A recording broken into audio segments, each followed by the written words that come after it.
Okay, let's go to Don Makanyanga. He's a journalist with Zimpepa's Sports Hub, and he believes the coming in of Scotland offers a new lease of life, but does not change much.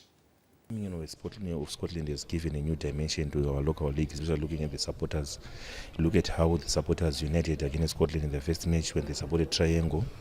You look at this past game against the match between Dynamos and Simba Bora at Rufaro Stadium. Here the supporters in the Vietnam stand. After Highlanders had scored, they had taken the lead late in the game, how they began singing against the being happy about the win, a proposed win. Maybe the game was not yet over, but you'd see how the supporters have been united against Scotland. But this is something which runs deeper. If you had to look at the supporters, we have Highlanders who have claiming that they lost some of their key players to Scotland. You have Dynamos who say that they had lost the Secunda due to Scotland. So these are the fans that are just bitter about the happenings. But if you were to look at the rivalries on the ground, I don't think anything's going to take away the rivalry that is between Caps and Dynamos, the rivalry that's between Caps and Highlanders, Dynamos and Highlanders. Those are derbys that have been made, that were created long back. So I think this is more about the supporters coming up, but the rivalry you are going to see maybe in the match day 6 when Highlanders plays against Dynamos, the division is going to come again. This is uniting against him because these supporters think that Scotland has taken away some of the things that belong to them. That is the main problem that we are having here, but I don't think it is going to kill the rivalries on the ground, on the football pitch. Obviously, you'd see that players are coming, players move and always, but us as supporters, the supporters always feel that we've been robbed, we've been done this. But in terms of the playing, the rivalry between those two teams, those big guns in Zimbabwean football is not going to be taken away. We are going to talk about another rivalry that is going to be between Moors and Scotland, which was born last year in Division 1. That is another derby that has been born in the Premier Soccer League, which on its own is a big derby. And you're going to see a division again for supporters, maybe supporters again uniting against Scotland because of what has happened before. But definitely, I don't think maybe these are just supporters uniting against which they turn maybe a common enemy in Scotland. But in terms of rivalry, I don't think Scotland is going to take away the rivalry in terms of playing on the field of pitch. The existence of that derby between these teams, I don't think it's going to be taken away by Scotland. So that's Don Makanyanga. He's a journalist with Zimpepa's Sports Hub. So the issue that Don is introducing here is the issue of fandom.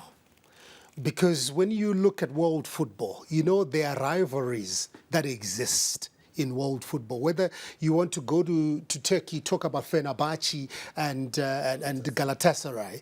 You want to go to Spain, you talk about Real Madrid and maybe Atletico Madrid from the same city. You go to Catalonia, Madrid playing against the Barcelona. These rivalries are there. You go to England, Manchester United, Manchester City, the London Derby, Arsenal, Tottenham. You can even put Chelsea in the mix. Rivalries exist. But let's take it to the fans, that fandom, because there's a culture that you see from the teams and bringing it closer to home. We started by talking about Highlanders. There's a culture that's there at Highlanders. You go to Barberfields any other day, it's plus 8,000 fans who are coming to root for their team, whether they are losing or they are winning. But you always see a sea of black and white in the stands. There's a fan culture there. Scotland, what kind of a fan culture are they bringing? I think it's almost like reality-based culture. Like, how people are so into reality TV. I think that it's a similar element. And I don't think Scotland are taking fans from Highlanders, Dynamos or Caps. I think those fans are you, me, David, Juan Wakuru.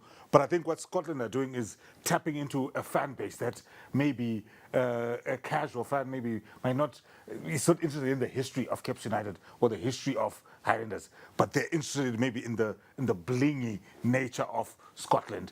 Like the example that was given, that's the opportunity to be in and around Scott Sakopanya and maybe the people who also want to be there, because we've seen musicians, socialites, everyone there. So for the younger generation, they are attracted to that. They can then maybe fall in love with seeing Vasily Kawe or Mtokozi Simsebe or Taiwo Machepe, but that's not what has brought them to the ground.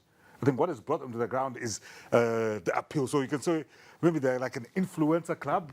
That's the culture that they're building. And I think when you look at their attraction on social media and everything that they're doing, what people then, the people who are coming because of that don't realize is that they can actually end up falling in love with the game because they've built a star-studded team.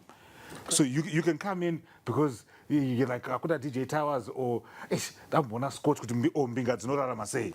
But if you then take a moment in those 90 minutes to watch the game, if Scotland performs well on the day, we might have a fan who not only has gotten their fix of whatever they wanted from. It's just like with reality TV. People wonder, they might know you, but they want to feel like they know you. You know, but they might see you on social media, but if you go do a live and you say, that's what and what, people will connect with that. So, like what Vero was saying, going there and maybe just being around, maybe some people feel like, no, I'm being by proxy. I don't know.